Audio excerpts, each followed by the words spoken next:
Yuba-Sutter.live's local government live streams are presented by Plumas Lake Self-Storage in Plumas Lake, where lifelong local residents are helping other residents keep things safe, providing indoor storage units, outdoor RV and vehicle parking,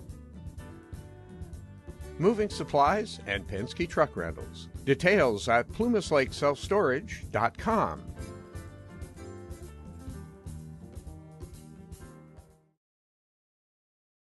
Hi, I'm Neil Goforth of Comfort Keepers of Yuba, Sutter, and Nevada counties. Caring for elders or even yourself has challenges.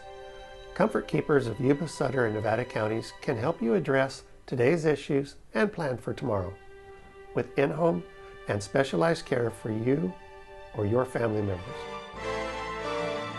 Call us at 530-749-8800.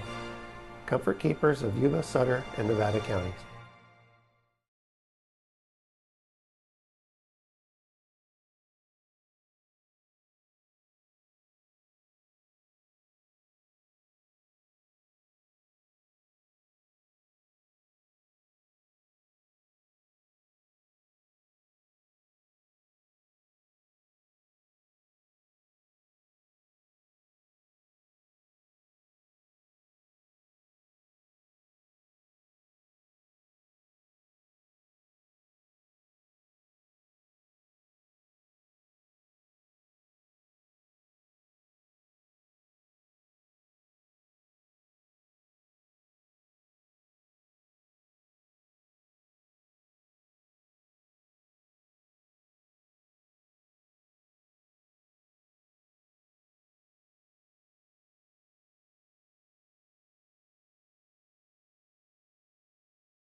Nathan Linen in the audience.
All right, we're ready? Okay, welcome everybody to the December 12th, 2023 Board of Supervisors meeting. I'd like to call this meeting in order. Roll call, please. Supervisor McKelly? Here. Supervisor Flores? Present. Supervisor Ziegenmeyer? Here. Supervisor Baines? Present. Supervisor Conant? Present. All right, we had Nathan Linehan from the First Lutheran Church of Yuba City was supposed to lead us in the invocation, but looks like he's not here. Is anybody from the public? Does anybody wish to lead us in a prayer?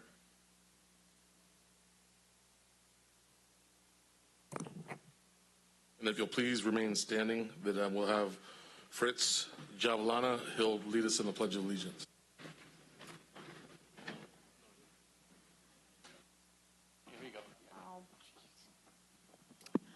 As we let us bow our head in prayer, as we all gather here today as one community of Sutter, so that we can all get our voices heard, our voices listened to and spoken, and that our honorary supervisors do their job that they have been elected to do. And watch over us, Holy Father, that we all work together as a family. In Jesus' name I pray. Amen.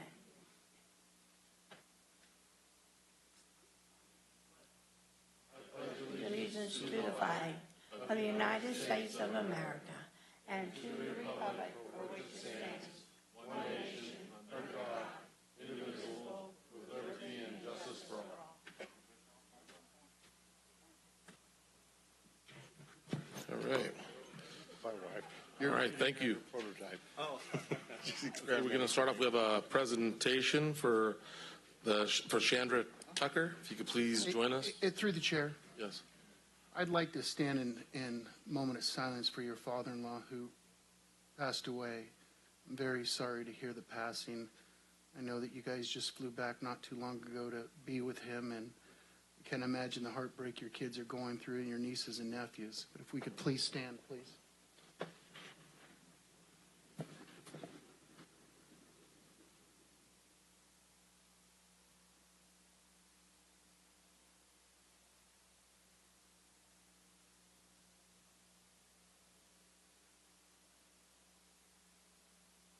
Thank you. Thank you, Mike. Through the chair, I want to echo the same sentiments in that very sorry for you and your family and your wife, and wish you guys safe travels over to England. Thank you. Thank you. You want to join me for a presentation? Yeah.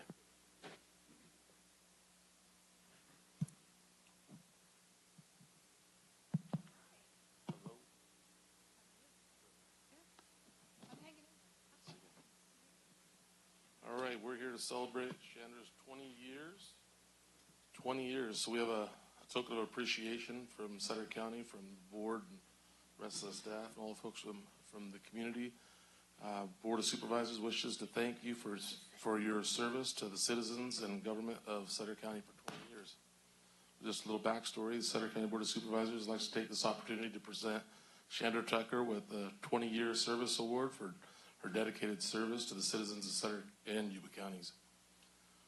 Mrs. Tucker first became employed with Sutter County on August 5th, 2002 as an extra help mental health worker 1 within the psychiatric health facility. Mrs. Tucker was subsequently hired as a mental health worker with permanent status on December 28th of 2002. She later was promoted to mental health worker 2 on August 19th of 2006. Mrs. Tucker later received a promotion and transferred to the Transition Age Youth Full Service Partnership as an Intervention Counselor 1 on February 10, 2014. 2 years later, she received another promotion to the position of Intervention Counselor 2. Subsequently, she has worked in the Adult Outpatient Community Services Program and then Youth Services Children's System of Care Program, where she currently continues to serve.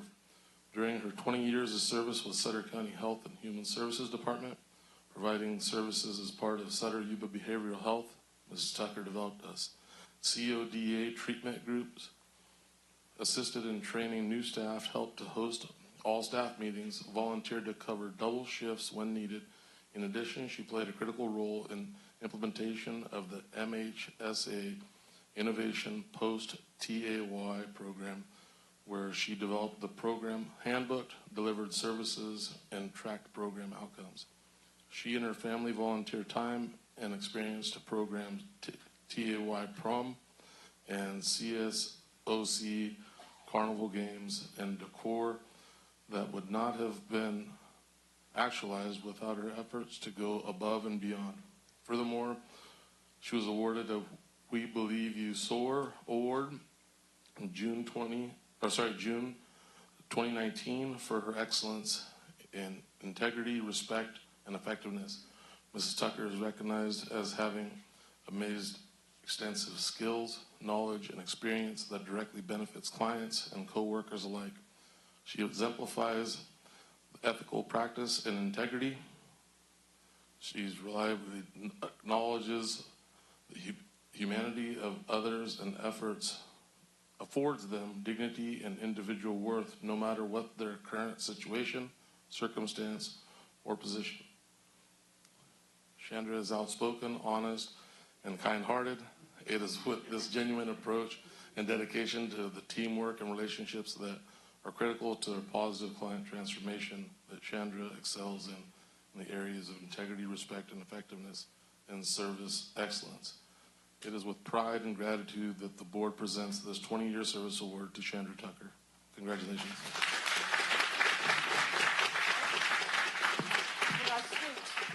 Come on, we got to scoot in.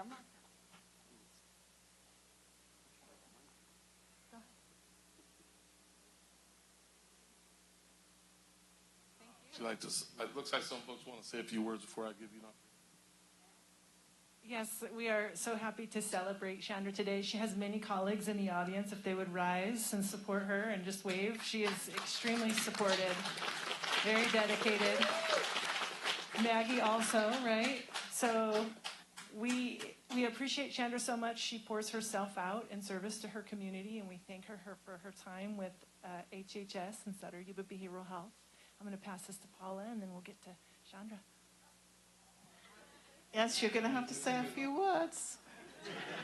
But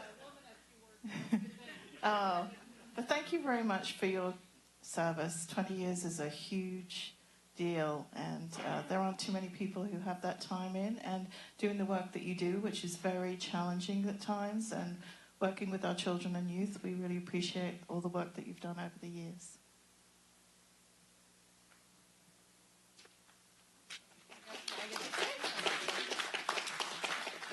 Well, I didn't know I had to say anything. So I just want to thank, my family and God. And, I'm very blessed to have this job. And I feel it's very rewarding. And it's going to make me cry. So, and I'd like to thank all the families I work with, because they're the ones really doing the work, right? I just show them the way, and they put in the footwork. And so I'm really grateful to this community and to this board and everybody I work with, and especially my program manager, who always has a kind word to say. So thank you. Congratulations.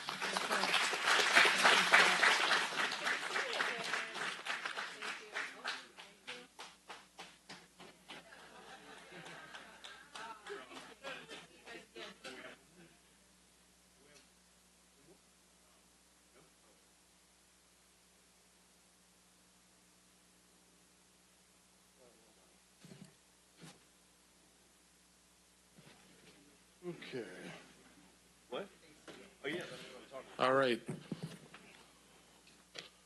Public comment. Members of the public will be allowed to address the board on items of interest to the public that are within the subject matter jurisdiction of the Board of Supervisors. State law provides that no discussion or action may be taken on any item not appearing on the posted agenda. All right, I have 5 public comment cards. First one is Romella Ades. Romella Ades. Yes.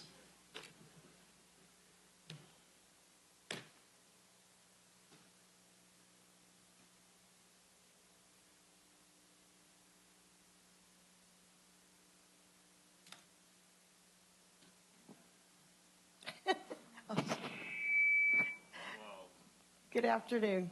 Yes, my name is Romelia Eads. I am an IHSS provider from Yuba City, and I have lived in Sutter County for over 45 years. I've been a caregiver for over 21 years, and I care for my son, who was born with several disabilities and cannot live on his own. I am one of the over 1,200 care providers in Sutter County. It is a wonderful experience being able to keep my son at home with me and care for him full-time instead of sending him to a care facility. But without a thriving wage, I am always worried about making enough to pay my bills. Our work is imperative to our clients' quality of life. If I couldn't be a caregiver for my son, he would not be able to live on his own. We do this to care for our families and loved ones and keep them home for us. But we need to be paid what we deserve for this work. Unfortunately, home care has fallen through the cracks for decades, and IHSS providers have fought tooth and nail to be acknowledged by the Board of Supervisors and get the respect we deserve. We've been offered pennies for our life savings work, and that's just unreasonable and hurtful. We will continue to show up here and make our voices heard until we are paid the thriving wages we deserve. We are in the middle of a care crisis across California, and it's time to take responsibility for those who need care right here in Sutter County. And that starts with paying caregivers a dignified wage to ensure there are enough care workers to provide vital care. Thank you. Thank you. Next speaker card is Yolanda Tolliver.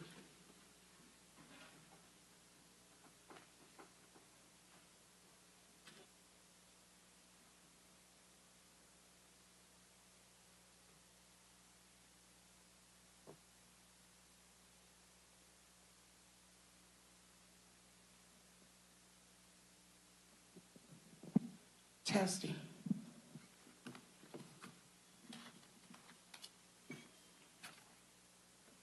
Hi, my name is Yolanda Tolliver. I am an IHS provider and UDW member in Yuba City. It is an incredibly rewarding experience to care for clients, to be able to help them in their daily lives, for cooking and cleaning, to driving them to their doctor's appointments. We go above and beyond to care for our clients and give them a great quality of life at home instead of being sent to a care facility. As a care provider, I get to meet new people and develop a friendship with them, the clients and their families. Their families are appreciated and grateful to us for caring we provide, and the fact that I keep the clients close to their family. Sorry, got emotional. So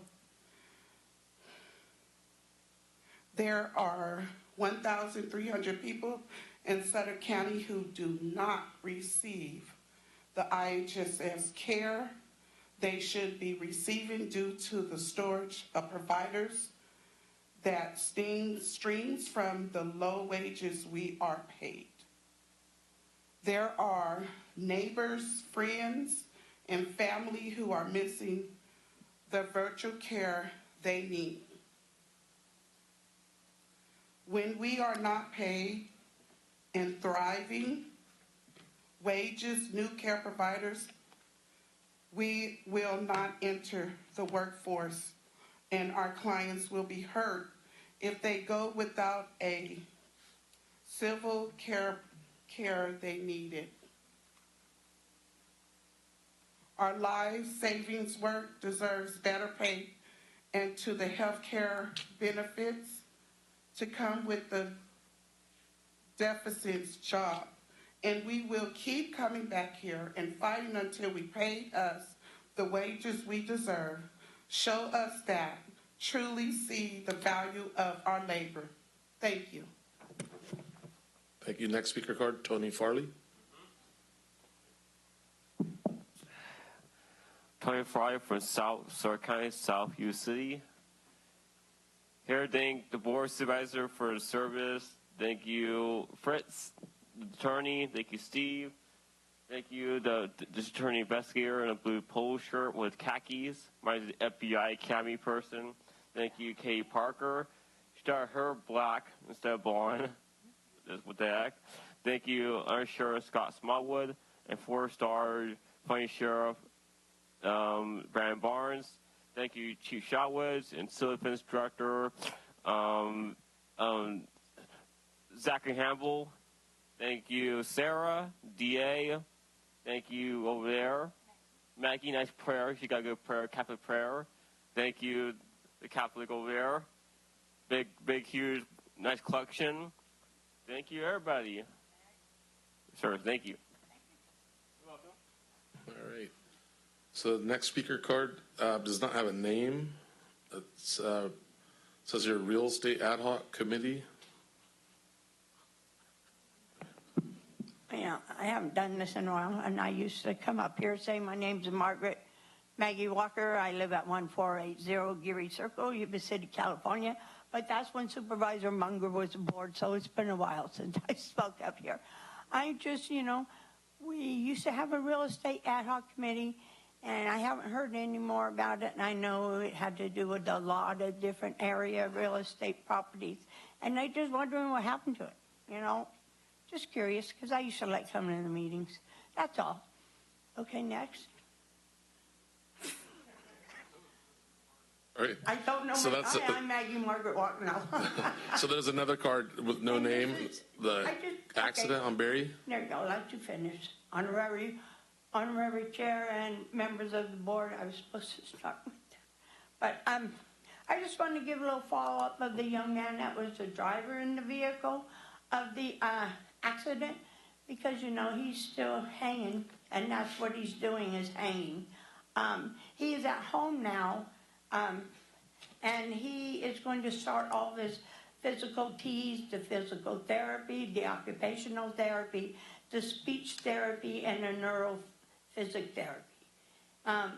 And he's got follow-ups with the orthopedist, who specializes in spinal injuries, a regular orthopedist for his pelvic fracture, and a neurologist for the traumatic brain injury he received.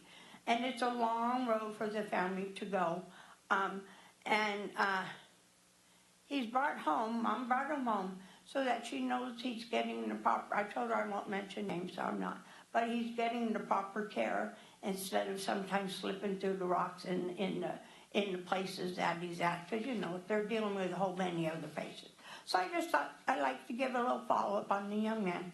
He's 21, so just bow our heads sometime for him too. Thank you.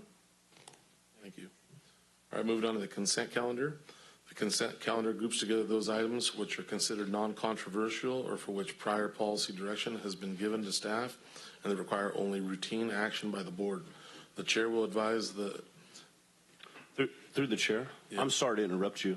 I wonder, counsel, is it possible to make a comment legally about in-home care services now or not? I know we're in negotiations, but I just, before they leave.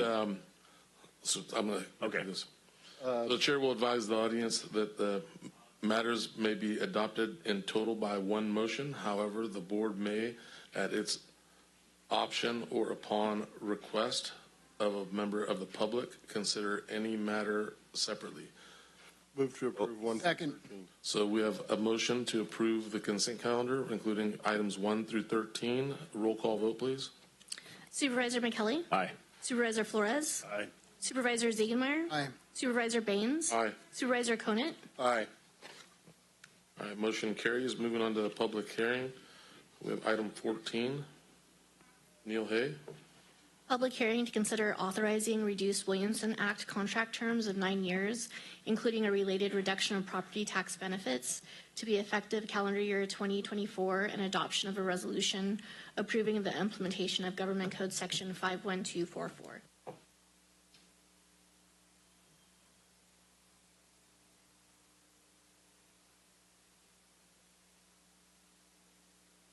So good afternoon, Chair and Supervisors.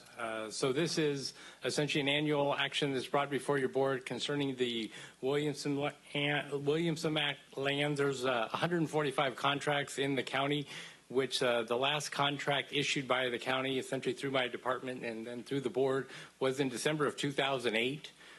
Currently, the acreage is covered is just about 65,000 acres through the 145 contracts. Of that, there have been some public inquiries regarding the program, and so there's almost 47,000 acres that are in a federal or state designated floodplain, and there's about 18,000 acres that are not in a floodplain. So, as you may be aware, this is an action that includes a resolution that, through your board, provides an opportunity to shorten the term of the contract for the Williamson Act. Typically, it's a 10-year contract. This reduces it to a 9-year contract. That reduction in the 1 year provides essentially a 10% increase in tax revenue to the county. For this year, it's been estimated to be $74,444. That should your board approve the recommended actions, the county would see that increased revenue, and the assessor and treasurer tax collector would take the appropriate actions. With that, I'm happy to answer any questions. All right. At this time, I'll open up the public hearing. They're looking for, is there any public comment? Seeing no public comment, close the public hearing and bring it back to the board. Is there any questions? Through the chair. Supervisor Conant. So, Neil, as you said, this was originally a 10-year contract, and it became, is an annual thing. We do this every year to make it a 9-year contract, which saves the county some money. The whole problem is that when it was all set up, the California legislature and the government was supposed to pay the counties subvention funds to cover the losses that the county loses on the property tax. And I believe it's over 20 years now that the state has not paid the subvention funds. Correct, Neil? I believe it's 2010, 2011 was the last time that it was. It's only like 10 years. Was the last 11 years, 12 or something like that. Anyway, but my point is the state once again makes promises they don't keep. Great partners to have. You know, here we're stuck, and we have people complaining that, well, this land is in the Williamson Act, it's part of it in the floodplain. That's true. However, this plan is supposed to preserve agricultural land for agricultural production and also preserve open space and habitat. It's still doing that even if it's in the floodplain. So, you know, I still think the program has something to offer our county to benefit and preserve ag land. Those were my comments on it. I just wanted to elaborate a little bit about it. Thank you. Through the chair. Yes, Supervisor McConnell. Yeah, thank you. Yeah, no, Matt said all that perfectly. I just, excuse me, Supervisor Conant. I just, I'm curious why, if it's a 10-year, why is it a reduction to 9?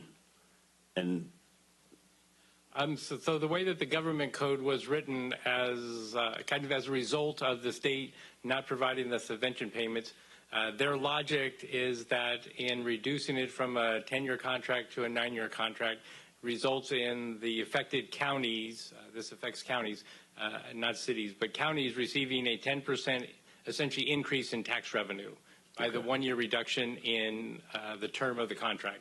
So that's the reason, that's the way the government code was created. I can, you know, the staff report does include, maybe to just add some context, that the value of the 145 property is about $328,000. So yes, the state is, you know, essentially shorting us about $250,000, unfortunately. Okay. No, I understand. Thank you. I just want the community to hear it, and especially the ag community, of why we're doing what we do. So thank you. Supervisor Ziegelmeier. Yeah, through the chair. So this has been 9 years, as long as I've been a board member. Last year was 9 years, and the same thing the year before. So I've had calls by many farmers over the last week especially saying, hey, what is this going to change? And I said, we are voting on the same policy we had last year and the same policy we voted on the year before. So just want to clarify that. That is correct, isn't it, Steve? Yes, sir. And in fact, most years we get someone asking why we reduced it to 9, even though it's been that way for a long time, because it is confusing because the original legislation was 10. So next year we'll be doing the same thing. And we're not voting on getting rid of it. It's just, like I said, I've been here 5 years and it's been 9 years. So. Through the chair. Yes, sir. Supervisor Flores. Oh, I'm sorry. Did you have a comment? Yeah, well, just real quickly. Originally, like it was Neil said, it was a 10-year contract. The 9-year was an idea that it was put forward between the legislature and the Farm Bureau, State Farm Bureau, and the local farm bureaus to keep the program alive, thinking that down the road the state will come back and pay the subvention funds. Well, it's been 11 or 12 years and they haven't paid it yet, but maybe someday they'll figure out that they need to do the right thing, but we'll wait until that happens.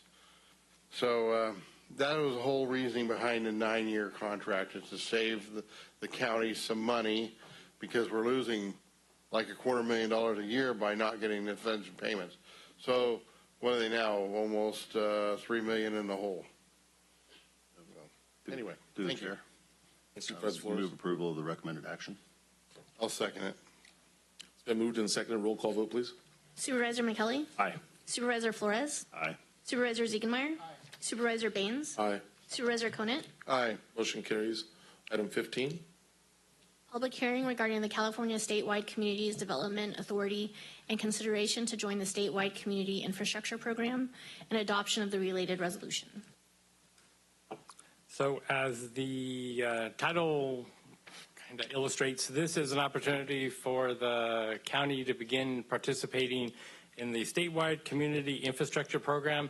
It is a program where tax-exempt bonds can be issued to land developers for either infrastructure cost or impact fees. And those can be development impact fees, or in the request that's come to Sutter County, it's actually in regards to drainage fees. So the program is administered by the California Statewide Community Development Authority. There are about 530 cities, counties, and special districts throughout the state that are members. And so this would be our opportunity to participate in this program that has a number of advantages for both property owners / developers and also for the county.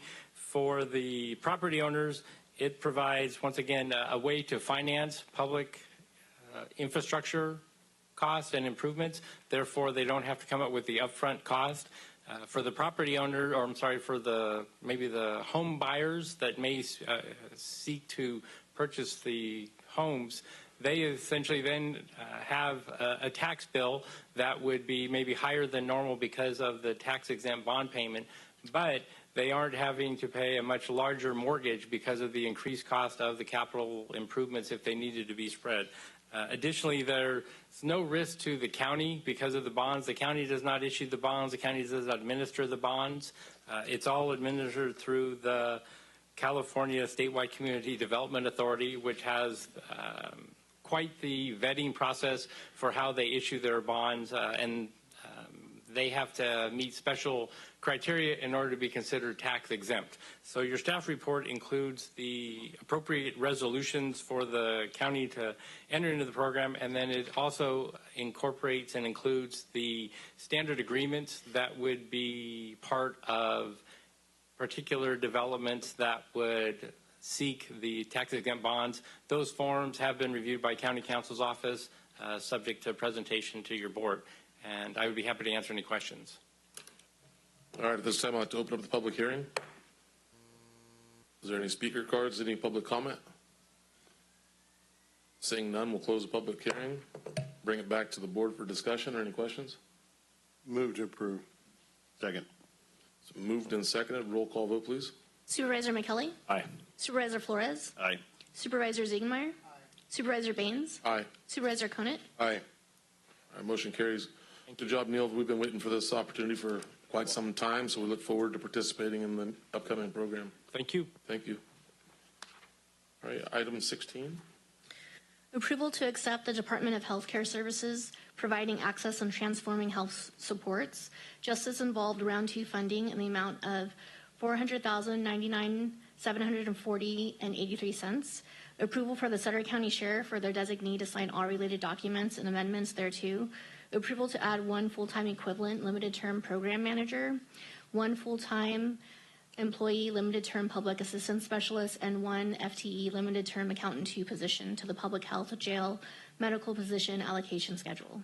Approval to increase appropriations for county jail conduit project C241822001 in the amount of $108,000, and approval of the related adjustment to the fiscal year 2023-24 adopted jail medical budget and county jail facility improvement budget to increase appropriations and revenue for this DHCS Path J I Round 2 initiative. Thank you. Give the mic, please. Sorry. Thank you. Good afternoon, Chair and Supervisors. We have a short presentation that I am going to go through to provide you with an overview of the CalAIM Justice Involved initiative here. All right. So I'm your health officer, Dr. Liu. Next slide, please. So just to give you a bit of a background, the Department of Healthcare Services providing access and transforming health supports, otherwise known as PATH, is a 5-year, $1.85 billion initiative to build up the capacity and infrastructure of community-based organizations, public hospital, county agencies, including Sutter County Jail, tribes, and others, to successfully participate in the Medi-Cal healthcare system's transformation as California widely implements enhanced care management and community supports for the justice-involved population under the California Advancing and Innovating Medi-Cal, otherwise known as CalAIM initiative. Next slide. So let me tell you a bit of a story, and I think it really encapsulates the provisions of pre-release services outlined here. So we have a Mr. George Jetson. Mr. Jetson gets in trouble, commits a crime, and needs to be booked into the Sutter County Jail. Mr. Jetson, when he is booked into the Sutter County Jail, is assessed for Medi-Cal eligibility. If Mr. Jetson is deemed eligible for Medi-Cal, he will work closely with one of our embedded public health staff to apply for Medi-Cal. Once the Medi-Cal is processed through collaboration with social services colleagues and also approved by the Department of Healthcare Services, an aid code is activated. Once that aid code is activated, all clinical medical services, behavioral health services, lab, radiology, medication, durable medical equipment, up to 90 days while Mr. Jetson is within the Sutter County Jail will be covered by Medi-Cal. And then the reentry planning and coordination of services is a new initiative where we would invite as yet to be determined in-reach provider, essentially like a case management group, to come in and help Mr. Jetson. For instance, Mr. Jetson has newly diagnosed high blood pressure. He also has been started on Suboxone for his medication-assisted treatment, and both of those require close follow-up. So the case manager from the in-reach provider would make those appointments, ensures that Mr. Jetson has appropriate medication and durable medical equipment even before he leaves the Sutter County Jail. All this, as you can see, is very complex and has multiple stakeholders, including multiple Sutter County departments, the Sheriff Department, Health and Human Services, Probation Department, and also healthcare providers and Medi-Cal managed care plans. Next slide, please. So there's actually 3 rounds, and today we're focusing on round 2, but we do want to bring to your attention Sutter County did receive Path Justice Involved round 1 in fiscal year 22-23 in the amount of $49,000, and we utilized that funding to complete an assessment of what was needed for implementation under Path Justice Involved round 2 funding. On July 19, 2023, Department of Healthcare Services notified Sutter County that our application for Path Justice Involved Round 2 funding was approved in an amount of $499,740.83. As the jail medical budget is under the Health and Human Services Public Health Branch, this funding is being managed by Health and Human Services Department in close coordination and collaboration with the Sheriff Department. Next slide. So what will we plan on utilizing the Justice Involved Round 2 funding for? The Path Justice Involved Round 2 funding will be used for extending the electrical conduit within the Sutter County Jail, purchase of computer tablets to allow the jail inmates, so Mr. Jetsons, to complete medical application electronically offline in a secure manner. Fund 3 limited term, positioned to implement the necessary CalAM justice involved requirements. Next slide. Any questions? Through the chair. I don't have any questions really, but I do. I mean, shouldn't Mr. George Jetson, who lives in the future, not have to worry about this stuff with technology? No. I do just want to point out one thing, and you know, I don't know if you can speak to this or not, but I think it's important for the public to know that, you know, our inmates are staying in our county jail much longer than they used to, and it is an incredible burden for us as counties. And I want to make sure everybody's aware of that, because the state, you know, really puts that burden on us, and it's unfair. But just wanted to let people know. But thank you very much for your presentation. Appreciate it. Through the chair, I guess my house, Mike and Nick had on this subject, so I might as well deal with it as well. Once again, the state are wonderful partners. The governor has already closed this year 3 prisons. Every time he does that, close the prison, guess where they come? They come to our county jail. When I took office 7 years ago, our jail medical was about $350,000. What's our jail medical now, Steve? 4.2? Approximately 4 million, Supervisor. Thank you. 4,200,000? Yes. Something like that. Yeah. 4.2 million. That's an over a 10-fold increase. And it's not anybody's fault. It's not Brandon's fault. He's stuck with this same problem we are. A lot of that's general fund impacts. Hopefully this will help a little bit. But, you know, it's not fair to the counties that we're stuck here trying to deal with this problem. Yeah. Here we are. Here we are. So, thank you. Good partners. All right, seeing no speaker cards. Make a motion to approve. Supervisor McKelly? Aye. Supervisor Flores? Aye. Supervisor Ziegenmeyer? Aye. Supervisor Baines? Aye. Supervisor Conant? Aye. Motion carries. Item 17. Approval to accept the Department of Healthcare Services Behavioral Health Bridge Housing Program funding in the amount of $7,133,777 for the period of June 23rd, 2023 through June 30th, 2027. Authorization for the Health and Human Services Director or their designee to sign the Advocates for Human Potential Incorporated Program Funding Agreement and all related documents and amendments thereto. Approval of an adjustment to the behavioral health adopted budget to reflect fiscal year 2023-24 increase in grant funding in the amount of $555,304.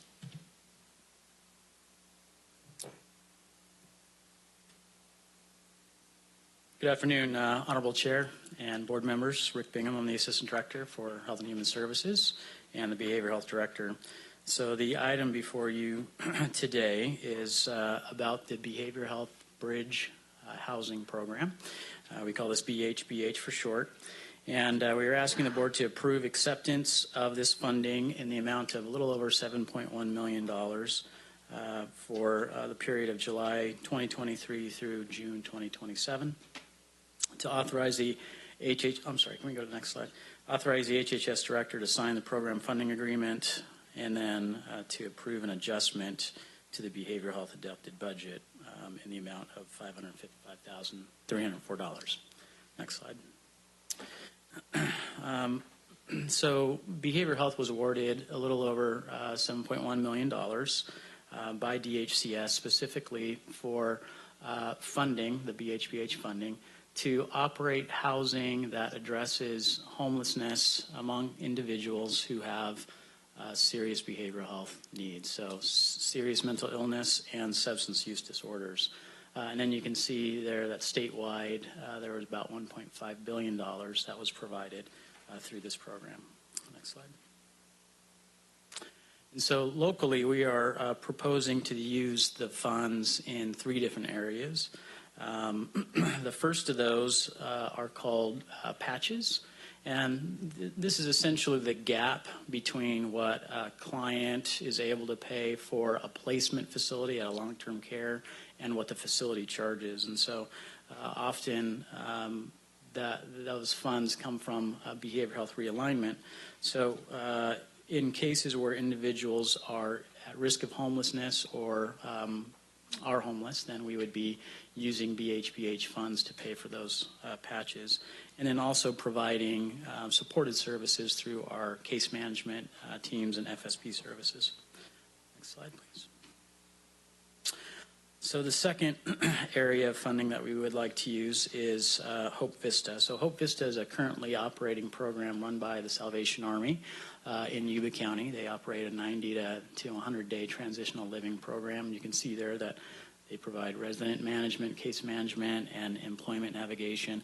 And that's a picture of one of the units that they have out there. You can see they're very nice, fully furnished. And this one here is a 2-bedroom unit. And next slide, please. So we are proposing to fund up to an additional 6 single tiny homes and then 4 double occupancy tiny homes. And so that is the lot next door that Salvation Army also has control over. And so we would be building the units on that lot there. Next slide. And then the last area that we would like to fund is in support of Pathways. So as we know, Pathways has been a great partner in the community, providing residential substance use services for individuals that need that level of care. And we are proposing to develop 4 single occupancy pallet homes and a bathroom and shower facility behind their current building. And so this would operate as a step-down facility for individuals who are discharging from the residential treatment and who are also homeless. Next slide. So that just shows the area behind Pathways and the area that we would be developing and building the pallet homes on. And so I think it's important for me to also state that there's no impact on the general fund for this funding. There's no county match. And with that, that is the end of my presentation. Through the chair. And there's no speaker cards. Any question from the public? Rick, would you mind explaining to the public really quickly about the relationship between, Yuba-Sutter Behavioral Health and Yuba County? Oh, if sure. I'm sitting in the crowd, I'm saying, hey, I'm Sutter County, but yet I'm seeing all this stuff going into Yuba County. Sure. Yeah, you bet. So Sutter Yuba Behavioral Health is a bi-county agency. We're actually the only bi-county mental health plan in the state of California. We have what's called a joint powers agreement with the county of Yuba, and so we operate not only the mental health plan for Sutter County, but also for Yuba County. The state views us as one mental health plan, as one entity. We receive the funding for Yuba County as well, and so we do provide treatment for folks in Yuba County as well as Sutter County. And I'd like to say something. It's the difference between only having 17 locations and having to have another 10 more on top of that. So it's nice to have partnerships that help save the county. So I just wanted to let the public know what was going on there. Yeah, through the chair. Yeah, I think what's wonderful too is we have a similar JPA with Colusa, Yuba-Sutter for, our juvenile hall, and that's been working out very successfully. But I did want to say Supervisor Flores and I both went on a tour of that exact facility, and I was blown away. Like, I was really impressed. Just didn't expect how nice it would be, and that it's a perfect place for, a family to transition. And it's a wonderful program. So anyways, just wanted to state that. So thank you. All right, bring it back to the board for a motion. Move for approval. Second. Moved and seconded. Roll call vote, please. Supervisor McKelly? Aye. Supervisor Flores? Aye. Supervisor Ziegenmeyer? Aye. Supervisor Baines? Aye. Supervisor Conant? Aye. Motion carries. Item 18. Receive information on the cash balance in the Behavioral Health Fund due to the potential for formal borrowing between county funds later in the fiscal year as protection against state-related cash flow delays. Thank you, Chairman, members of the board. Sarah Eberhardt-Rios, your Health and Human Services Director. I wanted to provide you an update on payment reform as related to Sutter Yuba Behavioral Health. In July of 2023, we came before you to share that the way that Sutter Yuba Behavioral Health was going to be paid for Medi-Cal claims was going to change per state requirements under CalAIM, California Advancing and Innovative Medi-Cal. A key element of this required change included the state's establishment of a county fund account through which Medi-Cal services would be claimed to the federal government for reimbursement. This county fund account was expected to be established and functional as of August of 2023, but has been delayed at the state level until mid-October. Following the establishment of the county fund account, and as would be expected, a number of claiming configurations and testing scenarios have been ongoing between the state and Sutter Yuba Behavioral Health's electronic health record vendor, Kingsview, who submits our Medi-Cal claims to the state on our behalf. This timeline may cause a delay in receiving expected Medi-Cal revenues within fiscal year 2023-24. Sutter Yuba Behavioral Health typically receives between 10 and 12 million annual dollars in Medi-Cal revenue, and with potentially 2 to 6 of our annual revenues being delayed due to payment reform. Per our usual practice, HHS is monitoring our cash balances and will work with our auditor, controller, and treasurer should a negative cash balance occur. Once our expected reimbursement from the state is received, funds will be replenished, along with any affiliated interest owed to the pooled treasury. While these issues are not expected to be ongoing, and they are not expected to cross fiscal years, should the extenuating circumstances of a continued state delay in Medi-Cal payments persist, HHS will bring a future board item requesting authorization for the HHS director to work with the county administrator and the auditor controller to transfer funds from the local health and welfare trust, the county local revenue fund realignment 2011, Mental Health Service Act, or to request short-term borrowing from the county general fund to temporarily address any cash flow concerns, as well as any potential temporary service reductions for both Sutter and Yuba counties as we administer the mental health plan for both Sutter and Yuba. Again, while we don't think this will occur, because this is a state-driven process with many variables out of our control, we wanted to note this possibility for the board, and I would be happy to answer any questions you may have. All right, seeing no speaker cards, are there any questions from the board? This is for information only. There's no vote needed, so thank you so much for your presentation. Thank you. Thank you. Item 19. Receive the annual report for the Be Well Sutter County Wellness Program for fiscal year 2022 to 23.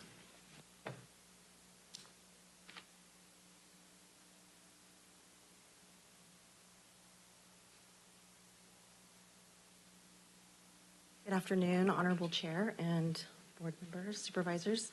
My name is Allison Watkins, and today I'm here on behalf of our Be Well Committee. You probably remember back in March of 2022, we came to you and you approved moving forward with this Be Well program. So the program actually started in July of 2022. And part of our program is to come back to you annually and give you an update. So this is our update. And you actually have a bit more in detail of the information we're going to give you today in your staff report and your printout. And we're going to highlight a few things. With me today, I also have Haley Thompson and Veronica Baumgardner. They also sit on our committee, and we're going to trade off and share some different pieces of information for you today about the program. So like we said, the first year was our 2022-23 program year. Let's see if I can click through this without messing it up. Okay, so our goals at a glance. Again, you might remember that we have a list of goals for this program. They are to promote employee engagement, encourage a healthier work-life balance, prevent, manage, and improve chronic diseases, create a happier and more productive workforce, decrease absenteeism due to illness, reduce healthcare costs, and improve the overall health of our community.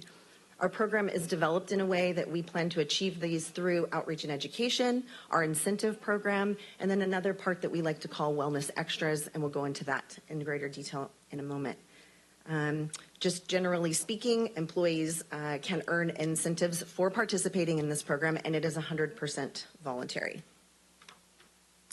So the 5 portions of our 5 focus areas of our program are physical, mental, financial, occupational, and social. So keep in mind everything that we designed for this program, all of the activities, the engagements, any event that we put together somehow falls into one of those 5 areas and promotes employee engagement across all county departments.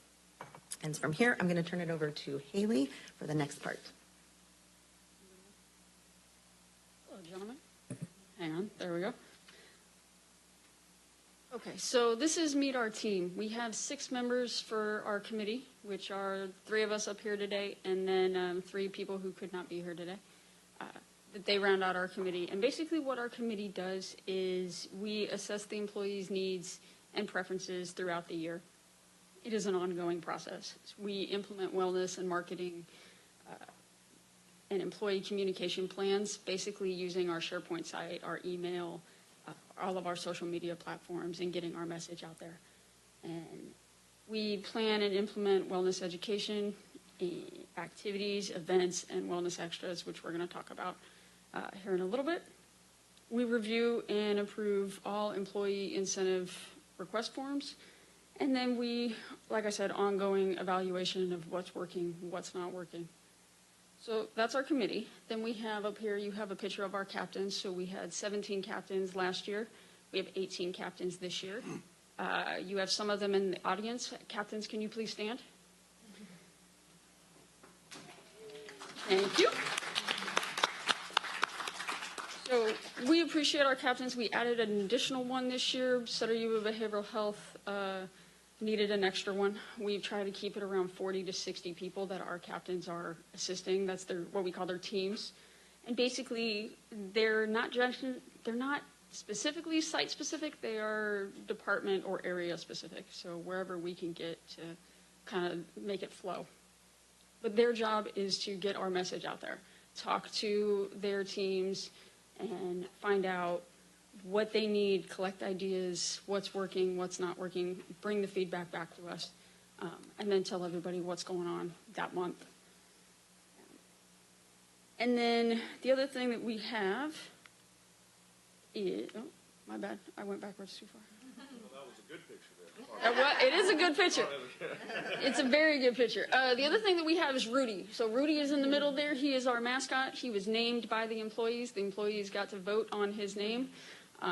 So he's usually hanging around somewhere. So our kickoff event. Our kickoff event, as you can see, we have some of our lovely photos up here. Supervisor Baines is in there in our carrot, which floats around at random events. So basically our kickoff event was to get to know the program. All of our captains and committee members had different booths out there. It was June of 2022. It was a really hot day. If you remember, it was like 104. But everybody had a great time. We were all out there. And basically 400 employees went out to that event. So we put on this great event, and everybody, with the help of the department heads and the board, were able to attend, and that's amazing to us. So the employees got to interact, ask questions, find out about the program, and go from there. And then, so these are our wellness clubs. Our wellness clubs are created by employees, okay? They are all created by employees. They are ongoing events. They range from walking clubs, book clubs, healthy eating groups, functional movement, stretching. Some of the ones up here, the one on the left is Probation's Garden Club. Probation has a garden that is the right-hand side of our building. If you ever go over to our building, we have a garden on the side of it. They use their lunches, their breaks, and that was taken on a Saturday. They come in and they garden, and they bring us great. I'm not in the garden club, but I get the benefits of it because I get to eat all the fruits and vegetables that they make. So the top one is 1160 Civic Center's Walking Club. Okay? They walk on their lunches, on their breaks, a couple times a week. And then the bottom one is our one of our book clubs. We have several book clubs in the county. They're meeting outside of work on a night at a restaurant, and they were reading the book Hopeless, I do believe, at that day. So, and then we have our group activities. So we had 24 group activities that were put on by employees. So these are one-time events that occur during the year, an employee says, hey, I want to do this. And some of them are physical activity. A lot of them end up being physical activity, but they don't have to be. The top picture is Sutter Yuba Behavioral Health organized a fishing trip. There were like 24 people that went on a fishing trip, and they caught a lot of fish. Okay.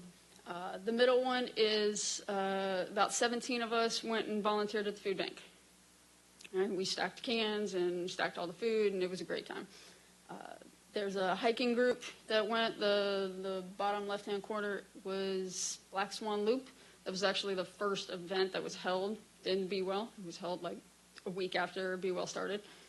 And then the bottom right is actually an origami class. One of our employees said, I know how to do origami. I want to teach everybody. So that was a very popular class.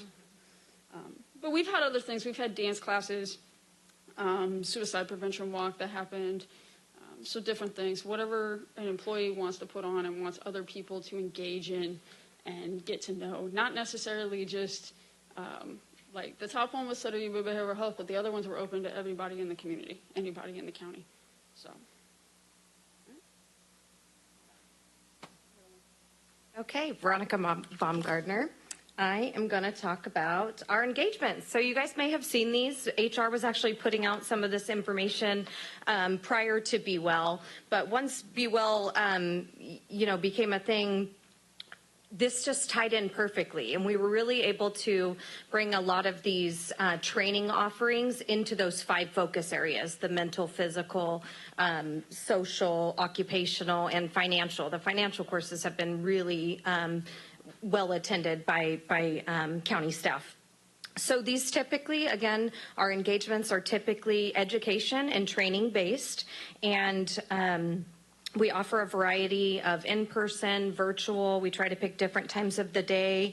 And what's really unique about this, and I'm just super proud of the county and HR and Be Well to be able to provide this, is that a lot of these, I would say 95% of our offerings are free.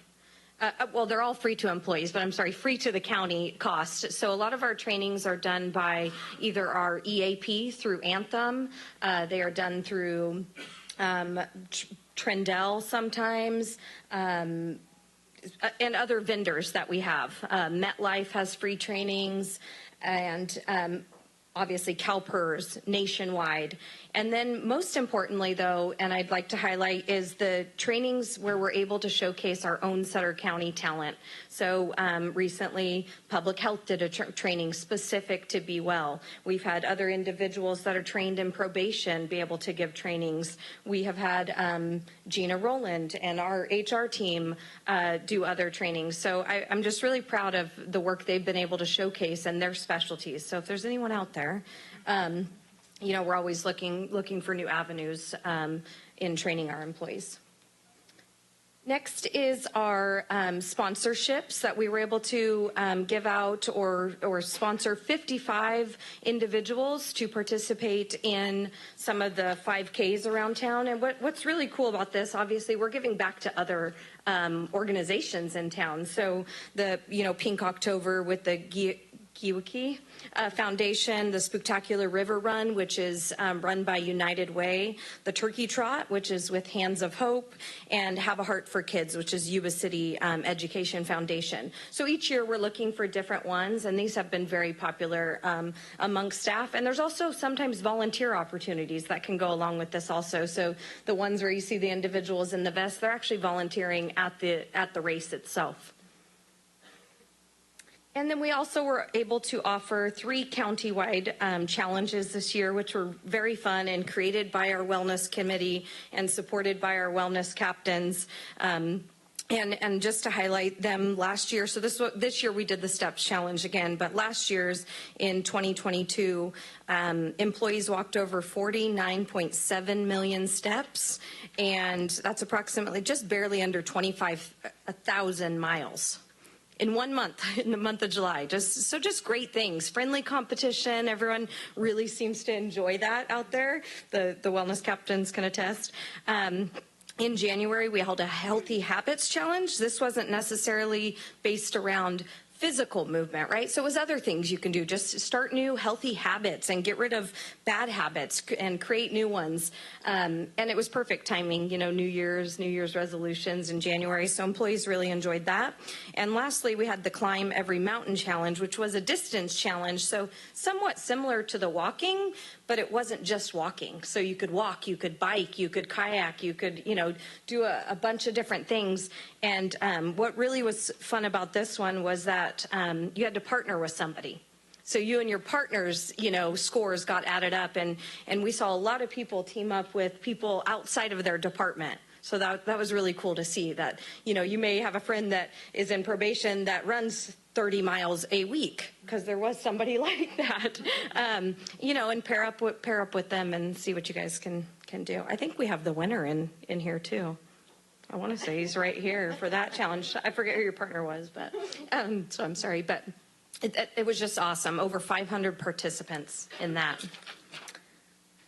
And then this here is just a graph that we put together to kind of showcase the items that the committee was able to put out to county staffs. So these are all the activities, engagements, and those 3 challenges by month that we were able to offer to staff. And keep in mind the things Haley talked about, those wellness clubs and the other activities like the hikes and the origami, and those were put on by employees. So we had that on top of the ones put on by the committee. Okay, I'm going to turn it back over to Allison. So we mentioned wellness extras before. So just to touch on what our wellness extras are. Wellness extras, many of them are actually things that the county already was doing before Be Well, right? We've had a long-standing competition for Halloween that our employees really love to participate in every year, and we wanted to still do those fun things, but we needed to somehow encompass it through Be Well just for the sake of organizing it. And so we call that wellness extras. So that would be, this is one of our examples. This was our Halloween competition in 2022, so that we had a decorating contest, but then also a costume contest. And our judges are there in the middle, as you can see. Chairman Baines was one of our judges. Sheriff Barnes, Leanne Link, they were our judges that year. So that was really great. And we had a lot of good, fun competition there. And then here we highlight the ugly sweater contest, which we had last year, and we're having it again tomorrow, by the way, for this year. Our ugly sweater, little plug, our ugly sweater contest is tomorrow. If you're participating, don't forget to wear your ugly sweater. But this is pictures of some of our winners from last year's competition. And then another part of our wellness extras is just providing additional services, maybe discounts in the community and so forth.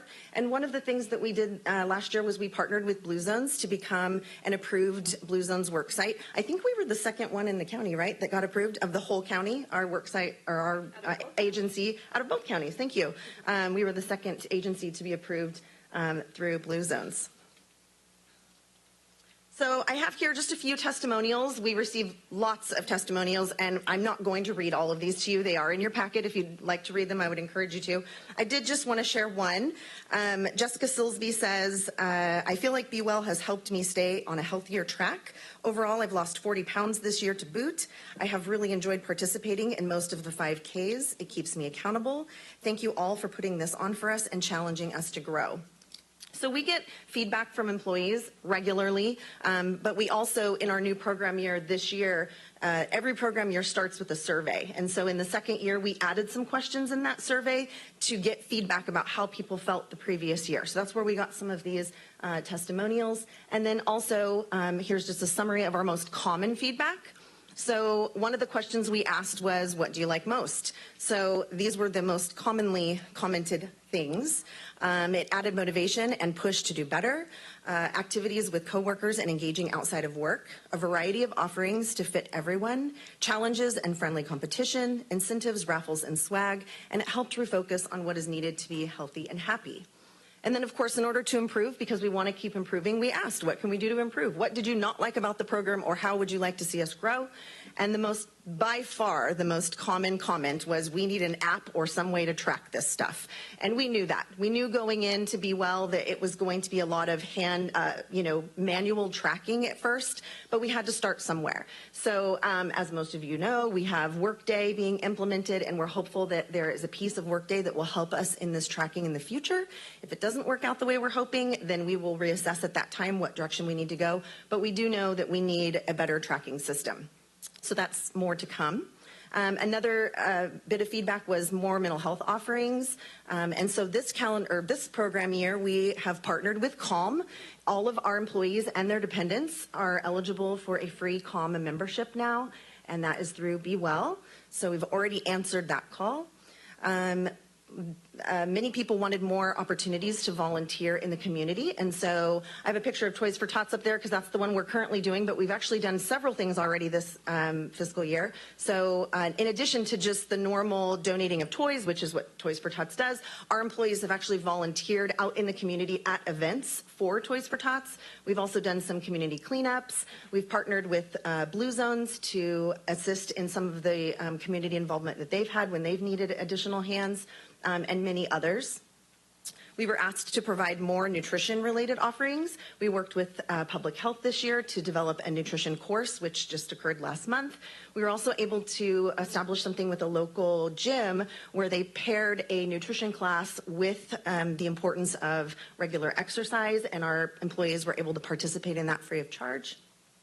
And then the last bit of feedback we received was that people would like to see better discounts and more ways to stretch their dollars. And so based on that feedback, we partnered with Access Perks this year, which is America's #1 discount program. So all of our employees are able to access that for free and receive discounts in their communities and all over the country, actually. Vacations or anywhere they might happen to be, they can just open their app and find ways to save money wherever they are.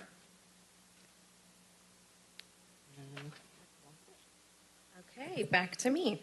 So when we came before your board, like I said, and got the our program approved, one of the areas in our program document is performance measures. So our 3 areas that we look at is how much did we do, how well did we do it, and is anyone better off?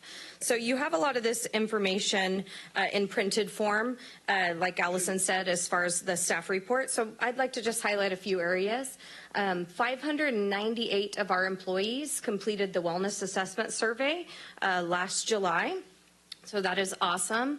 292 employees, or 30%, completed at least 4 of the engagements. Remember, those are those educational training-based,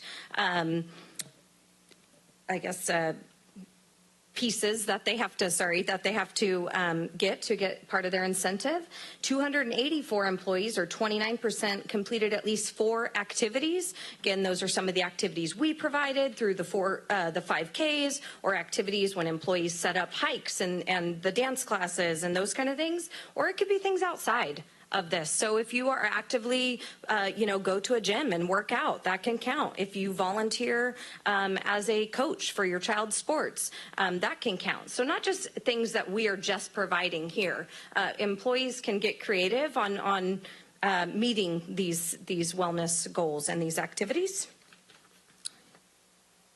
We'll go next. So one more on are we better off? 55% of employees in the survey at the end of this program year reported that participation improved wellness in one or more of the 5 focus areas: physical, mental, financial, occupational, and social. And then to highlight another at the bottom, 73.8% of employees reported that Be Well Sutter County is a valuable program and they'd like to see it continue in the future. This data will obviously become more and more valuable as we see the program, year after year, and we can actually have a little more data. Obviously, in the first year, we're just comparing to the survey that they took this July, but as the years go on, we're really excited to see the value and the improvements that our employees will see. So with that, thank you, and we're open to any questions. All right. If there's no speaker cards, bring to the board for any questions. Through the chair, no questions, but just a comment. Just want to thank you all for all your hard work. I know how involved this is to put this program together, so I want to thank you so much. And to be honest with you, you know, when we started this, I was a little bit skeptical about the participation, but it's been great. And so that's wonderful to see. So anyways, thank you guys all for your hard work. Supervisor Flores? I just want to say amazing and impressive. You guys did a fantastic job. I remember, too, when you first brought it, and I thought, well, maybe this will go over, maybe it won't. But you've really blown it up. And, you know, I see it as a model. I mean, it's awesome what you're doing. So great job, great work. Keep it up. Supervisor Ziegmeyer? Yeah, I think what we're doing here and what Blue Zones is doing, you know, I'm on day number 92 of my mile streak. And I've managed, I mean, literally lost 40 pounds, kept it off, and it's not because, it's because I constantly see the emails, I constantly see what's going on, and it's a remembrance, you know what I mean, just to do better or to get out there and do something. So it's really great. And you see the numbers, everything coming down, and it's just great job. I mean, and just to see, I love your events and how happy everyone is, because when you're outside doing something, you're happy. And you're healthier. Thank you. All right, Supervisor Conant, do you want to make a comment? I just want to thank you once again. Great presentation. And I missed the line dancing out at the Veterans Hall. I understand Sheriff Barnes was leading that, so I look forward to doing it in the future. But great job. Keep it up. And thank you for all that you do for Sutter County and for its residents. Sorry, for the employees. Yes, Mr. Ken Sorrell. Yeah, thank you, Ken Sorrell, General Services Director. Veronica asked me to come up and share my experience with the Be Well program, and you know, I'm more than happy to. I just want to also echo your sentiments and thank the Be Well Committee, Gina and her amazing HR team. You know, we've got Veronica, Allison, Haley with the committee. They did a really great job. From, you know, a department's perspective, you know, speaking for my department, it was really engaging and fun and innovative. They had something for everyone. You could see, like, with all the 5 different pillars of wellness, they had activities. So maybe you're not a marathon runner, but there's something else for you to do, right? I participated in the mountain climbing challenge, and, you know, it was really fun. You know, it inspired a little bit of a healthy competition, like they said. You know, got the endorphins flowing, and then afterwards you had some bragging rights for a little bit. So that was great, you know. But I think really the most important thing is, you know, your board and CEO's office, HR, the committee, we're investing back into our employees, which is really the most important thing. Some of the nice things, you know, we're so spread out as a county. We have so many different buildings, so many different employees. But these group activities really helped kind of bring our organization together. So that was something very positive. For me personally, you know, it actually got me to go to the doctor, get a checkup, you know my numbers, track my health data, maybe set some goals. So overall, very positive. The Be Well captains, they did a great job. We couldn't stay on track without their help. You know, our Be Well captain in our department, she had, I think, maybe 50, 60 people. So, yeah, she did a really great job. And, you know, I look forward to what you guys are going to come up with next. So, yeah, excellent. Thank you. All right. Through the chair, just one quick comment for you, Supervisor Baines. You might have missed the line dancing, but you look good dressed as a carrot and a witch up there. So. Yeah, thanks. All right, we'll move on to item 20. Approval of a new intern class specification and salary range. Veronica Baumgardner, HR. A few years ago, your board approved an unpaid volunteer policy, so you may recall that. Today, we're actually coming before you with a new intern class spec. This would be a paid internship, so we're keeping it you know, fairly broad. You'll notice that there is no college requirements. From a lot of the research and in speaking with other counties, we've really found that there's many pathways to public service, not just through, you know, college or college courses. So we really wanted to open that up, right? People might be in different trade schools, or maybe they're right out of college and still looking for a job. So we think this is one of many ways that we can get creative with our recruiting and with just getting individuals that exposure and experience in public service. So some of the other, I just wanted to highlight some of the other internship like opportunities that we have going on.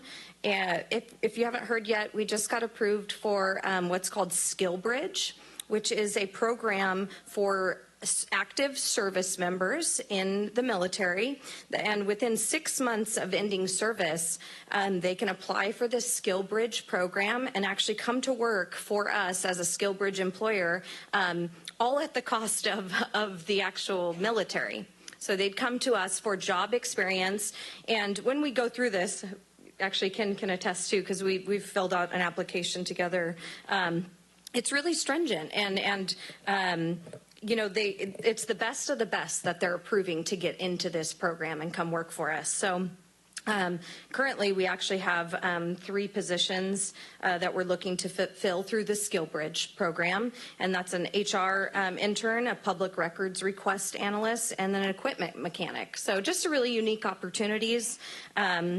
This here before your board today, we don't have any positions, you know, open or anything active at this point, but we really thought that, you know, with the minimum and maximum range of the salary and this being paid, it will, you know, allow departments to have the flexibility to set their hourly rate for the incumbents that are coming in, and have it be competitive based on their experience and their education.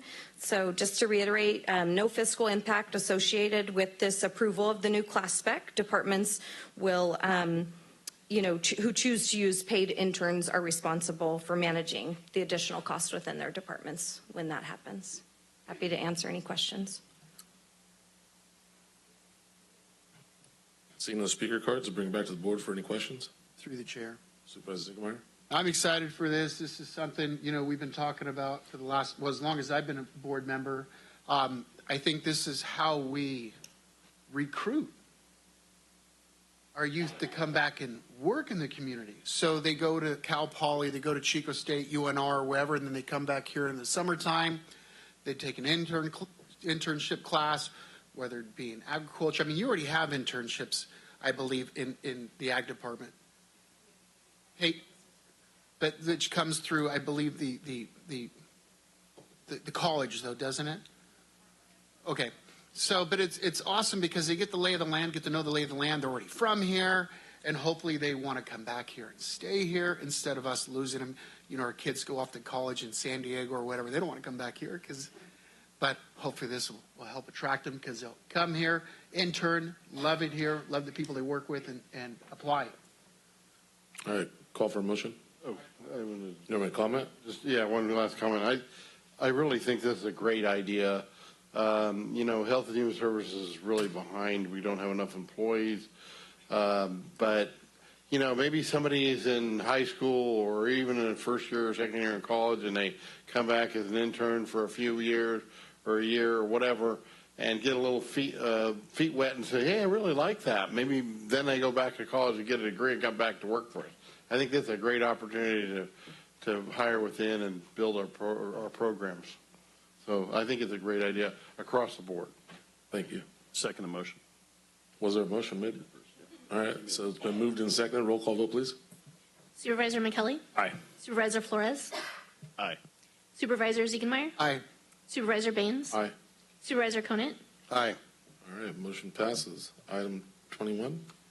Approval of an amendment to the position allocation schedule for the District Attorney's Office to reallocate one vacant flexibly staffed Deputy District Attorney 2-3 to a flexibly staffed Deputy District Attorney 1-2-3-4, and authorize the District Attorney with the Director of Human Resources and County Administrator's approval to make new appointments of vacant Deputy District Attorney positions at an advanced step up to and including Step 8 for up to 5 well-qualified individuals, or until May 28th, 2024, whichever occurs first. Thank you. Okay. If you may recall, the board originally considered this item at the meeting on 11/28. It was then deferred back to this meeting, and we are back requesting approval of the items mentioned due to, low staffing and our need for, qualified individuals and trying to make the process a little quicker for those individuals so we do not lose them within the process. All right, seeing no speaker cards, and bring it back to the board for any questions they might have at this time. Through the chair, I just want to thank DA Dupre for taking time out of her busy schedule to meet with me for quite a while, a few days ago, and I appreciate it. The education was very helpful in the decision for today, so I just wanted to thank DA Dupre. Thank you. Supervisor Ziegemeier? Now, I'd like to thank our DA too for her leadership and like I said, I learned a lot. You know what? I'm just thank you very much for making the time and anytime I have any questions, you say come on in. Door's always open. I appreciate that. I'll make a motion to approve. I'll second it. That's moved by Supervisor Ziegemeier, seconded by Supervisor Flores, and I just want to thank you as well for taking time out and giving me the time to go over some of the questions that I had. So, roll call vote, please. Supervisor McKelly? If I could, I'd just like to say I appreciate the communication as well. Aye. Supervisor Flores? Aye. Supervisor Ziegemeier? Supervisor Baines? Aye. Supervisor Conant? Aye. Motion carries. All right. Item 22. Introduction of an ordinance repealing and replacing Sutter County Ordinance Chapter 715 relating to biosolids and ashland application. Waive the full reading, direct the clerk to read the title only, and continue the item to December 19, 2023 for adoption. Good afternoon, Chair Baines, Supervisors. Taylor Cata, I'm Deputy County Administrator here. The item I have before you today is an item to repeal and replace our Chapter 715 ordinance, which is related to biosolid land application. It also relates to application of ash, but our ban on applying ash is not changed by this. So as you may be aware, a year ago tomorrow, CAO Smith asked you, the board, to establish an ad hoc committee to study our options regarding our 715 ordinance. The reason for that is because under modified state law, the currently effective ordinance is no longer enforceable because it's a blanket ban, which violates the state law, which should allow for a diversion from landfill for certain materials, including biosolids. So over the past year, the ad hoc committee met 5 times, and as staff, we met multiple times with interested stakeholders to identify the appropriate balance for what works for this county in terms of allowing land application in a way that is consistent with our county's needs, but also which complies with state law so that we have an ordinance that we can enforce. Ultimately, the biggest risk is that if we have an ordinance that we can't enforce, if someone were to come and attempt to apply biosolids on agricultural lands in the county, we would essentially not be able to do anything about it. So instead of having a blanket ban we can't enforce, as a result of the work over the past year, what staff is proposing here, what I'm proposing for you today, is essentially a conditional use permit system, a very robust system where someone who would like to apply biosolids, which meet strict federal criteria, they would have to come before the county with a plan for what type of biosolids they'll be applying with very detailed scientific information about those biosolids, as well as a site plan for where they're going to apply it, how they're going to do it. The level of detail is fairly specific here, down to the fact that any truck that applies biosolids and transports it to the agricultural land has to be properly labeled so that someone in the community sees this coming, they can track it down and say, okay, this is this company, let me call the county and see if this is allowed. The information is here in the staff report with you. I'm happy to answer any questions, but ultimately we would recommend that you approve this ordinance. The ordinance does allow for Class A biosolids application to the agricultural lands in Sutter County, but it continues to prohibit Class B application, which in my opinion is a reasonable restriction that balances the needs of Sutter County with allowing for appropriate landfill diversion of these materials. Thank you. All right, so we have 2 speaker cards on this item. First speaker, Jim Dunbar. Thank you, Chair and Board. My name is Jim Dunbar. I'm the General Manager of Listec International. We are a fertilizer manufacturing company in Solano County. We participated in the Ad Hoc Committee as public participants, and I do want to acknowledge the hard work that committee did along with Ag Commissioner Lisa, Herbert, and Taylor. We felt there was a robust discussion about the options that were afforded to this ordinance. We certainly believe that over the last year or two, because of supply chain availability and pricing challenges on farmers and ranchers, that greater options should be afforded to them, at least in their choices of fertilizer. And we think that this is a prudent step even a first step in making that available to them. So we definitely appreciate the work and support passage of this and answer any questions if need be. Thank you. Thank you. Next speaker card, Joe Lemonager.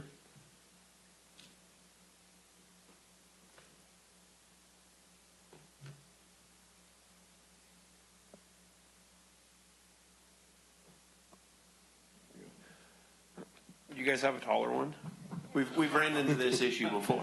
Good afternoon. Joe Lemonager here on behalf of Yuba-Sutter Farm Bureau.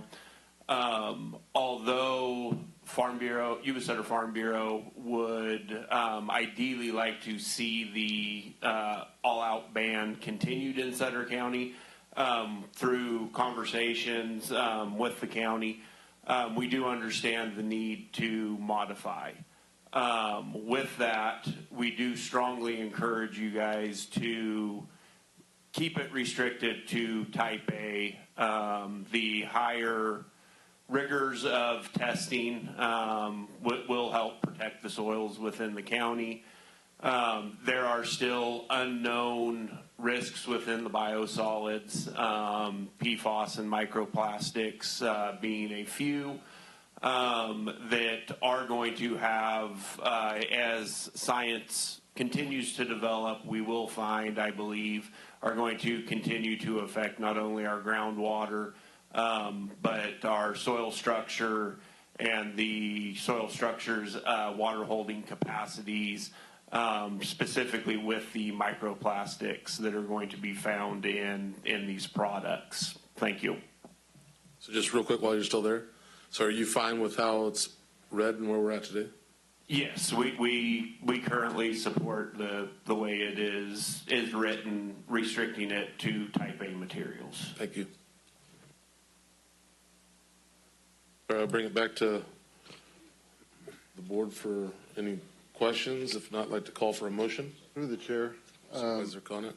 So I think it's probably important that we just kind of discuss quickly how we got here and why we had a total ban. In the early 90s, municipalities such as San Francisco, Oakland, LA were using rural agricultural counties for dumping ground for their biosolids, i.e. Fresno, Stanislaus, and Yolo County, I believe, were also affected.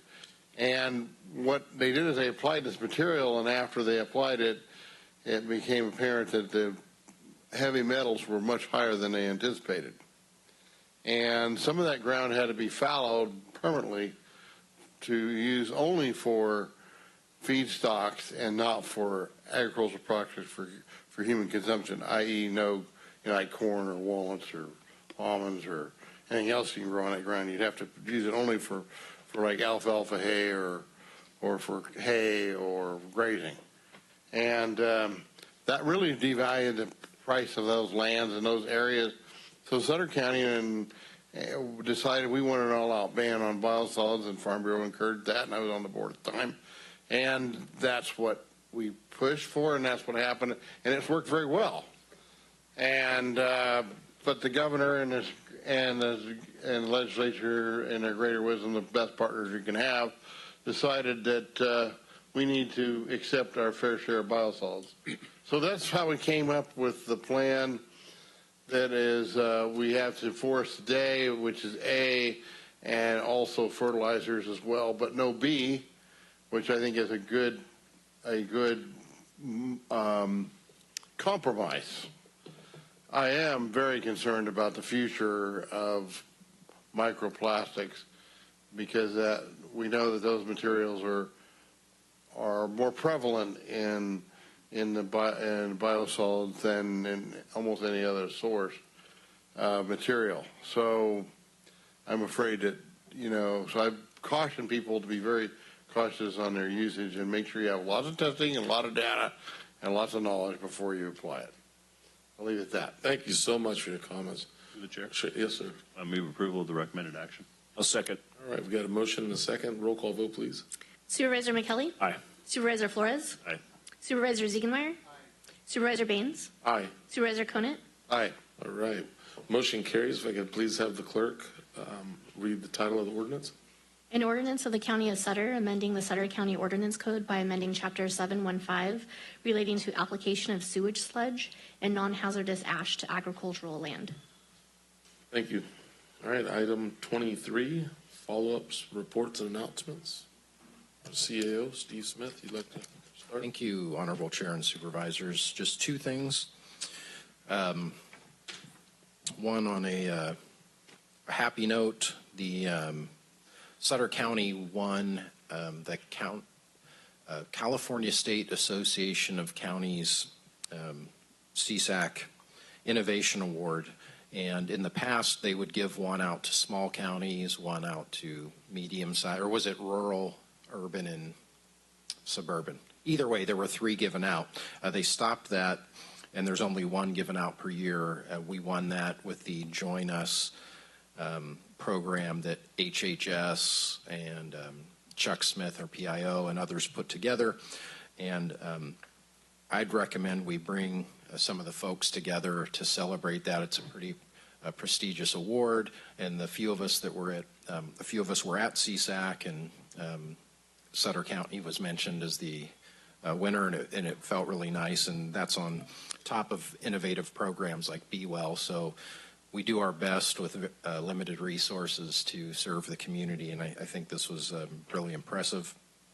And then on a sad note, David Nagra, he's an employee in HHS. He's a branch director. He mentioned that his mother, Balbir Kaur Nagra, passed away recently, and if the board could consider closing in her honor. David's been with the county since 1997. His wife, Daljinder, has been with the county since 1997, and I believe a sister-in-law, Cam, has been with the county since 1995. They all work for HHS, and all lost their mother or mother-in-law. So. All right. Bring it to District 1 for any reports. Thank you, Mr. Chairman. I don't have anything to report from District 1, but I just want to reiterate my thoughts from earlier. That our thoughts and prayers are with you and your family, and that you travel safe. Thank you. Ditto for Nick, but one thing this Saturday is Wreaths Across America, and that event will be held at 9 o'clock at various cemeteries throughout the county and counties. Happens at noon in Arlington.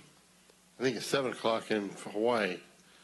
All over the nation, it's held at exactly the same time, the same ceremony. Very moving.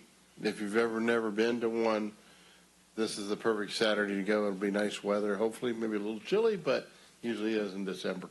So please come out to your local cemetery participating in Wreaths Across America. And we all had the Christmas stroll last week. I know everybody had a good time with that. And my wife decided that my board packet needed to be festive, so the front page is in green paper. Thank you. All right, Supervisor Ziegenmeyer. Okay. First of all, I'd like to close in memory of Eugene Taylor of Meridian and Linda Meakin of Sutter, who just passed away last month. I'd like to make up a nice plaque and send it off to these groups. Well, first of all, the first group would be the Sutter Union High School Create Club, who just won the best physical model yesterday in Sacramento. It's pretty neat. They actually build a physical model of whether it be a bridge or a shed or something, and they won first place, so it's pretty neat. And I'd like to do a nice plaque for Denise Siller. So you brought up Wreaths Across America. And Mr. Tom Walter, who heads that up, who brought that actually to the community, who, matter of fact, we sit on the Early Risers Kiwanis with him. And he put it out there last year, let's try to get enough wreaths to cover all the headstones, you know, all the veterans in Sutter. Because every year he's always been like 2,000 or 3,000 short. Well, Denise Siller stepped up to the challenge and she raised the money. So Friday morning, I believe it's Friday morning, you'll see it out there on Facebook. I'm sure Tom will post it, and we'll tag it and post it and see what we can get out there. But it's nice to be able to go out there with yourself, your kids, anyone, and help place the little flags at the veterans, because not every headstone out there says veteran on it. Most of them do, but what they do is they'll have a map that'll show where they're at, and it helps put the flag down. So come Saturday morning, you can see where the flags are to know where to place the wreath. I'm looking forward to that this Saturday. And I want to say good luck to all the, what are we in? We're in basketball season now, and we're in travel volleyball season. Ooh. So never ends. But good luck to all the kids. Hopefully they have an injury-free season. Good luck to all the parents and all the traveling. And that's it for me. Supervisor Flores. Thank you, Chairman Baines. I want to say that was over 3,000 wreaths, I think, going on Saturday. So that'll be great, the Wreaths Across America. I, too, Supervisor Baines, Chairman Baines, I'd like to extend condolences on behalf of me and my family. I've never met your wife's dad, but I can tell you he had to be an incredible man, because he raised an incredible daughter who is your wife, and we're happy that we're friends with you and your wife as well. So please extend our condolences to him. Thank you. To her, I'm sorry. We have a special day coming up at the Steelhouse Coffee House with our sheriff over here. It's a brew with a crew, so it's not a brew, but it's actually coffee brew, right? So brew with a crew. So come out and join us, and that's tomorrow, right, at 9 o'clock over in the heart of Sutter County at Steelhouse Coffee. So I think come out and join our sheriff and listen to what we got going on Center Street. Thank you for that clarification. So please come out to Steelhouse Coffee. They have great coffee too, right? So. And then I just want to mention the Christmas stroll. You know, there were a lot of people who were there. It was actually the biggest Christmas stroll that we've ever had in downtown on the Plumas Street.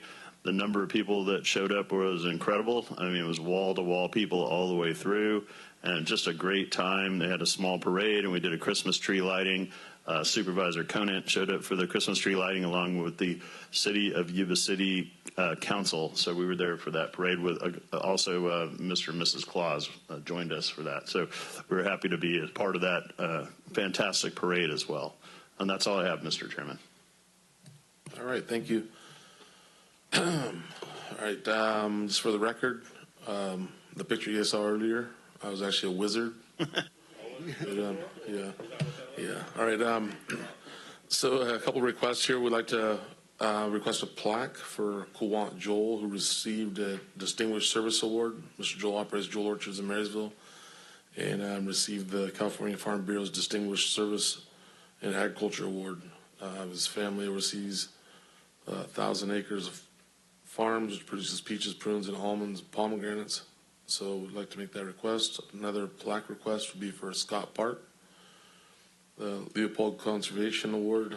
The family operation is a leader in regenerative farm practices. They grow 15 to 20 types of crops per year, and they use their use of cover crops, compost applications, and crop residue annually returns an average of 15 tons of organic biomass per acre back to the soil. So 2 plaque requests there. The coloring contest, the Board of Supervisors coloring contest closed on December 1st, and the winner for each group will be announced on the December 19th board meeting. Okay, and then I'd like to close today's meeting in honor of the late Belbira Cornagra of Tarkor Chohan, Grace Punian, and Darshan Singh Borle.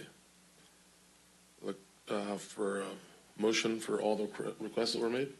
Move for approval. Second. It's been moved and seconded. Roll call vote, please. Supervisor McKelly? Aye. Supervisor Flores? Aye. Supervisor Ziegenmeyer? Aye. Supervisor Baines? Aye. Supervisor Conant? Aye. Okay, at this time, we're going to go into a closed session. Conference of Legal Counsel, Workers' Compensation Claim, Mackenzie v. County of Sutter, pursuant to Government Code Section 54956.95. Yuba-Sutter.live's local government live streams are presented by Plumas Lake Self-Storage in Plumas Lake, where lifelong local residents are helping other residents keep things safe, providing indoor storage units, outdoor RV and vehicle parking, moving supplies, and Penske truck rentals. Details at plumaslakeselfstorage.com.